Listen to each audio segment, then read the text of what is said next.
Bienvenidos, La LUC en debate, esta propuesta de BTV Noticias que hoy tiene un punto final o que abre un paréntesis de cara a nuevas instancias muy parecidas. Estamos a pocas horas, a pocos días de este referéndum que busca derogar o mantener estos 135 artículos de la ley de urgente consideración, y hoy vamos a tener un programa especial.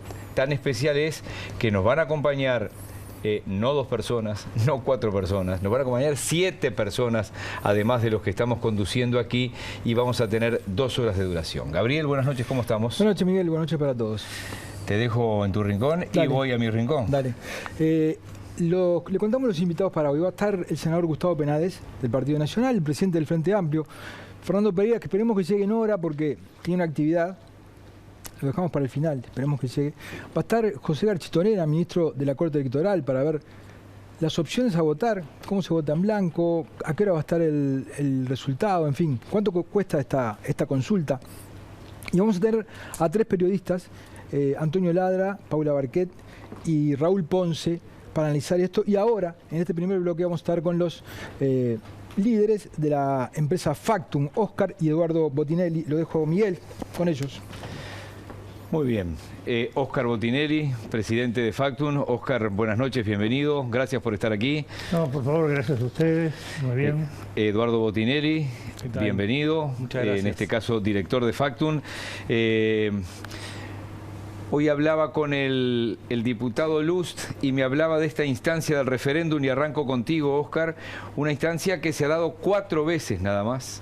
Todos recordamos, o los que tenemos más de 50 años, 60 años, aquella instancia del año 89, voto verde, voto amarillo, intentando derogar la ley de caducidad de la pretensión punitiva del Estado. ¿Qué contexto, para ir de lo general a lo particular, le das a esta instancia, Óscar? Bueno, aclaremos. De hecho, es la 5ª instancia de referéndum, lo que la tercera o segunda no se hizo, porque se deroga la ley antes de que se realice el referéndum. Como quien dice, se retira un equipo de la cancha. Se juntaron las adhesiones 5 veces. En general, quiérase o no, es lo que definimos como un acto electoral de medio periodo, no una elección, porque no se elige cargos. Acto electoral, recordemos, pueden ser elecciones, plebiscitos, referéndum. En un acto electoral de medio periodo, sea elección, sea plebiscito, sea referéndum, es absolutamente inevitable que esté como gran tema o como trasfondo modelos de país que de alguna manera tienen algo que ver con juicios sobre el gobierno, ¿no? Es decir, no es un simposio universitario sobre artículos de una ley. Pasó con la ley de empresas públicas, que era claramente, había 2 modelos de país, con el referéndum sobre ANCAP, con el que no se hizo, segundo sobre Antel, llamadas internacionales y telefonía móvil. Quizás el que podía decirse un poco más desperdiciado, pero tenía sí 2 visiones sobre la transición del régimen de facto a la restauración institucional de la dictadura a la democracia, que fue el amarillo y verde sobre la ley de caducidad, que igual tuvo alineamientos políticos partidarios netamente claros, pero no era estricto sobre, quizás fue el que menos tuvo que ver con gestión de gobierno. Entonces es muy difícil separar no solo la gestión de gobierno como cosa concreta, la visión de país que expresa la coalición de gobierno y que se traduce en la llamada LUC, y la visión opuesta que tienen los que contestan o recurren esta ley, ¿no? Ese es un elemento absolutamente insoslayable, un referéndum, pero digo, no aquí, en el mundo. Uno puede ir para atrás, y en décadas, es una constante. A pesar de que se niegan de un lado y del otro a aceptar esto, que para mí es una verdad, comparto 100% lo que están diciendo.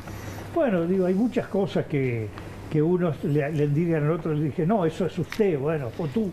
Bueno, está, pero tú. No, digo que niegan de que esto sean 2 visiones por eso, de país. Uno dice, no, tú no te dedicas a hablar de la LUC, y el otro dice, no, sos tú. Gabriel. Dejémoslo. ¿Podemos ir a las placas de la última encuesta de Factum? Así entramos en ese tema. Y a las derivaciones que surgen de esos números. El sí 36, el no 41 seguro, en blanco seguro 2%, voto anulado 2 y dudoso o indecisos, más indecisos 19%. Eduardo, a diferencia de las consultas populares que decía Oscar, aquellas consultas eran por sí o por no. Eran sí o no. Y acá tenés, en realidad, sí o no, pero sobre 135 artículos, que le podés decir sí a uno, no a otro, ¿no? ¿Ese factor incide en esto? ¿Incide o la ciudadanía está cambiando también y no interesa el tema? No, a ver, lo que sí es claro es que este referéndum tiene como particularidad que son muchos temas. Exacto. Más que, porque artículos siempre hay más de uno, porque es un malón, pero sobre un tema. Claro. ¿No? ¿Privatizamos acá, la empresa pública o no? Claro. Más allá que hubiera varios artículos. Exactamente. ¿No? Y acá no tenemos eso. Acá incluso ni siquiera en alguno de los temas específicos hay uno que pueda ser el majarón de proa, digamos, de una campaña electoral. Claro. Que diga, bueno, hay 135 artículos, pero hay 5 sobre un tema y con ese ya sirve para hacer una campaña, a favor o en contra. Acá no hay eso. Entonces, la complejidad y la cantidad de temas, sin dudas, incide en que haya mucha gente que no haya tomado posturas firmes o que directamente esté indecisa. Esto ha cambiado un poco en el último tiempo, pero lo que sí es claro es que el volumen de información que hay es muy bajo. 4 de cada 10 personas más o menos dicen sentirse bastante o muy informadas sobre la LUC, que no implica que hayan leído los 135 artículos, pero que declaran estar informados. Entonces hay 6 de cada 10 que no lo están. Tenemos un 15% de personas que creen que el voto es voluntario. Es decir, hay todo un conjunto de elementos que llevan a... 30% entre los jóvenes. 30% entre los jóvenes. 30% entre los jóvenes, ¿no? Tremendo. Pero Eduardo, los indecisos, ¿son difíciles de proyectar? Bueno, acá nosotros lo que utilizamos es, en una pregunta, dar la posibilidad a el encuestado de situarse en una posición o en otra en forma firme o elegir en forma dudosa alguna de las opciones. Es decir, no solamente es proyectarlo, sino que la propia persona decía, bueno, si tuviera que votar, si tuviera que elegir hoy, bueno, creo que me inclino más hacia el sí o me inclino más hacia el no. Pero no dice que lo votaría en forma firme, ¿no? Esos dudosos e indecisos, cuando vemos cómo se reparten, tenemos prácticamente tercios, ¿no? Es decir, de ese 19% hay 6 puntos que van hacia el sí, 7 puntos que van hacia el no y 5 puntos que quedan como indecisos, que llamamos indecisos puros. Hay un punto que va hacia el voto en blanco. Indeciso puro es el que no elige ninguna de las posibilidades, ¿no? Entonces ahí el gráfico está mostrando esto que decía. Ahí está, ¿no? La proyección. Cómo pasa el sí con un 36% seguro, más un 6% de voto probable o dudoso, es decir, personas que se volcarían hacia el sí, pero no lo afirman contundentemente. En el caso del no, tenemos un 41% seguro, más un 7% de personas que declaran que se inclinan hacia el no, pero no en forma firme. Perfecto. Miguel. Sí, apelo a tu memoria prodigiosa. Voy a Oscar Botinelli. ¿Era normal, era habitual antes de un acto eleccionario una instancia de este tipo que faltando 5 días, 7, 8 días haya 2 de cada 10 que no se sabe que van a votar? A ver, si seguimos la metodología de Factum, en realidad los indecisos puros son el 5%, 1 de cada 20. Que haya gente dudosa cerca de la elección es bastante normal, quizás esté un poquito más. Y mucho más en las instancias bipolares, binarias. Pasó en el balotaje, ¿no? El balotaje incluso fue más. Y el corrimiento que se fue produciendo en las 4 semanas que fueron de octubre a noviembre, del 27 de octubre al 24 de noviembre, fue muy grande. No nos olvidemos que el Frente Amplio arranca, o la izquierda arranca con el 40, termina en el 47, la coalición arranca con el 54, termina en el 49, y ambos recibieron además un punto cada uno de los partidos que no podían ser englobados en ningún bloque. Es decir, esto no es extraordinario, y yo diría, para lo complicado que es este referéndum para el grueso de la gente, quizás es demasiado poco. ¿No? Oscar, debería ser más.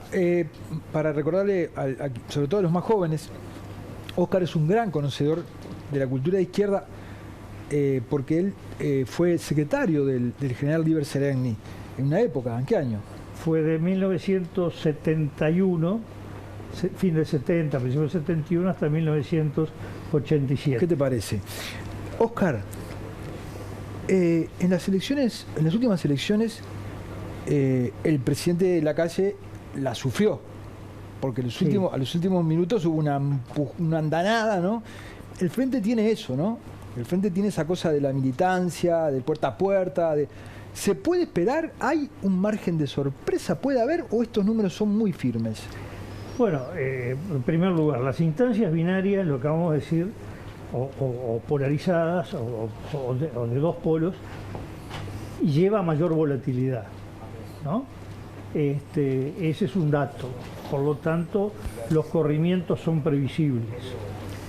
El segundo tema, nosotros detectamos que en la encuesta anterior nos daba que había unos 160.000 frente amplistas. El Frente estaría hoy, si hubiera elecciones hoy, entre 980.000 votos. Habría unos 160.000 que estaban entre voto al no, voto en blanco, anulado o indeciso puro.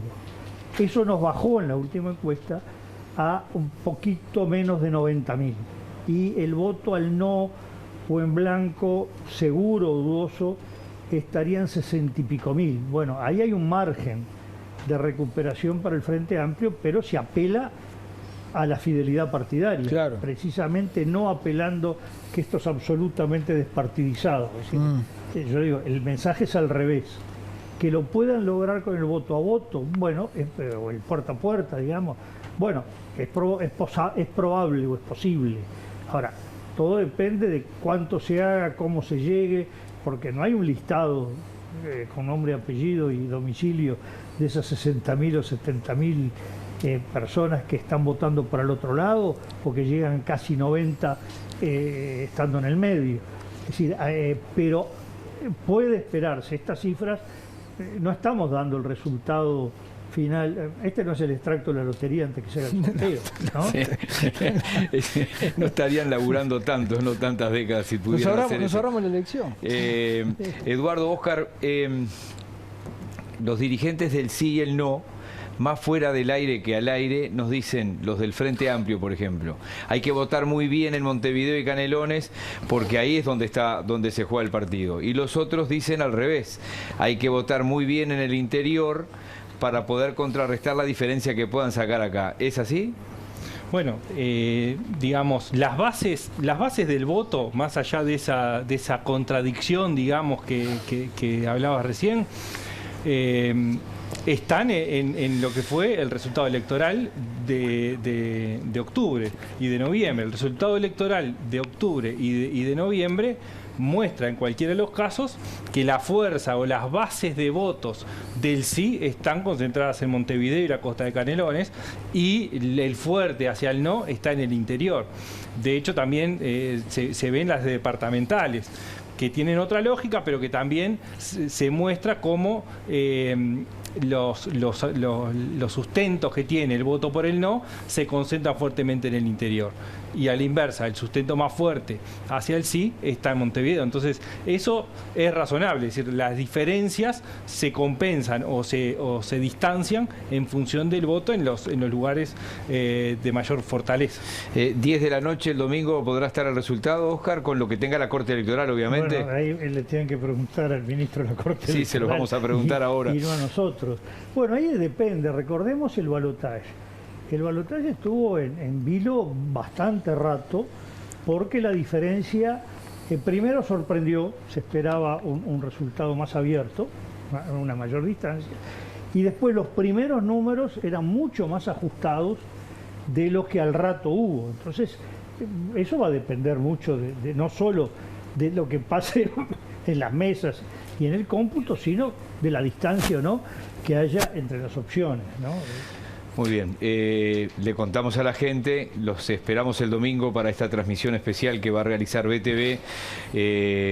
Bueno, a las 13 horas habrá una edición especial mediodía de BTV Noticias, después a las 19 horas ya junto a Rosario Rodríguez, a Gabriel Pereira, a quien les habla, y todo el equipo periodístico de producción y técnico de BTV, con la participación de ustedes. Vamos a estar en esa transmisión especial que esperemos que no se alargue mucho, porque con Gabriela el otro día nos tenemos que levantar muy temprano, no sea cosa que nos vayamos a nuestra radio de acá derecho. Bueno, Oscar, Eduardo, muchísimas gracias por haber estado. Gracias a ustedes. Muchas gracias. Hasta el domingo. Muy bien. Nos vamos a una tanda y venimos con el ministro de la Corte Electoral, José Sí, Garchito Arena. exactamente.